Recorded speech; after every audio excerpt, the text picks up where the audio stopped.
Well, hey guys, what is up? What's going on out there today? Brent Abel here, webtennis.com. Another episode of What's the Right Shot? The great Mai Ichikawa Abel with the return and trying to work her way into net. Finally gets a chance here with a great lob. And what we're going to look at here is a shot choice by her in terms of overhead. Okay? Now, this episode is going to be more about technique and about safety. This is a public safety announcement, if you will. And so right here, you know what? Let's back it up a little bit. I think this is where I stopped it, right about there. Asked you, what do you think's the right shot? Right? I mean, there's lots of choices. You could go back cross court with this if you feel like you don't have an opportunity for a lot of power here and you're going to keep taking a step back afterwards. You could go obviously down at the feet of that net player in front of you. You could play the ball right back maybe between the two players over there, right? Mai decides that she's going to go over in this alley here and she unloads on it, right? She goes at it with confidence. And here's what you got to be thinking about. And before I get to the public service announcement, public safety announcement, you've got to decide that if you're going to hit it to a relatively tight little window there, you got to go for it, right? You absolutely got to go for it. Now, if it comes back, that's fine. If the guy anticipates, there's no reason that opponent over there, maybe you've shown this overhead shot choice before in terms of direction, and maybe he decides right about here, takes a step to his left, right, and starts looking for it. Yeah, right. You got to be ready to be able to come back and play it back as she does. Look, here's the public service announcement on this. Let me get this back a little bit.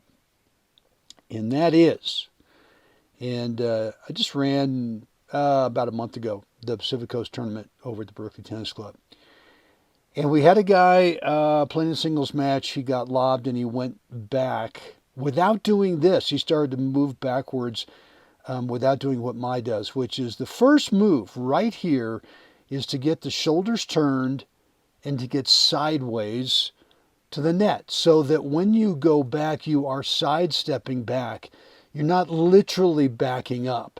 And what I'm going to show you here is the opposite of this with one of the opponents on the overhead that he hit. But what happened was, well, in fact, let me do this. I'll take it back. And every time I'm on the court with a student and we're working on overheads, and if they do this, if you look at the opponent in the orange shirt over there, the first move is really to start to literally back up, right? Never really get sideways. And this is where you can trip on your feet right there. And what happened over in Berkeley was a guy tripped on his feet, fell backwards, and the first thing that hit was the back of his head. It was kind of a gruesome sight. And so, look, like I just said, every time I'm on the court with someone who does that, I stop and say, you do that one more time and we're done, right? We're picking up the balls and we're walking off the court. I've seen it a couple times where someone literally backs up and trips and falls, and the first thing that hits is the back of their head. Not good. So take this as a public service announcement. As soon as that lob goes up, the first thing you do, at least the first thing I do, is I turn my shoulders, right? That helps start to get sideways, gets the racket start to get prepped, helps you from that position start to measure what's the depth of this lob. And then your feet are in a position where you shuffle backwards, side to side, right? And then, boom. A little more technique on this here, right? Make sure that your wrist is relaxed on this, on the racket, so you don't squeeze and push with the racket. You actually release it, and that racket head comes down. This is perfect. This is just perfect. You want to know why Mai and I have won 9 USA National Husband-Wife titles? On 3 different surfaces, right? Hard, clay, and grass, is because of her. All I can tell you is that she's the difference out there.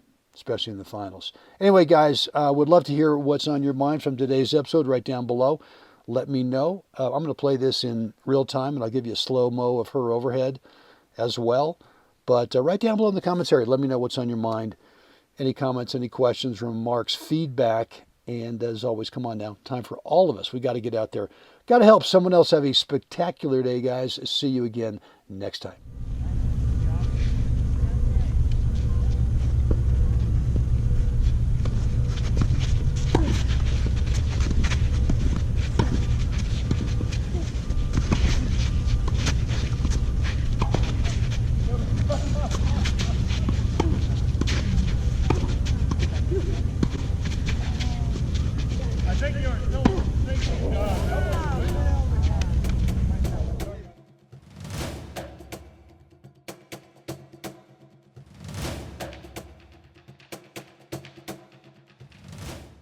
Really hope today's episode was helpful for you. If so, please click that like button on YouTube. Make sure you're subscribed to the channel and click the notification bell as well, so you are always alerted every time I go live and or upload new content. And yeah, if you've not picked up my course yet, 20-minute private video on the 4 parts between points routine, you got to get on this thing. It's a huge difference maker in your game.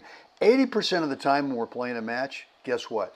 We're not playing points. That time is spent between points and on side changes, and when you manage that time really well, you tend to consistently play the other 20% of the match, which is, during the points. You tend to play at the very top of your skill level, point after point after point. Go on over to webtennis.com, drop in a first name, email address, and you'll get immediate access to that private, free video on my very specific 4 parts between points routine.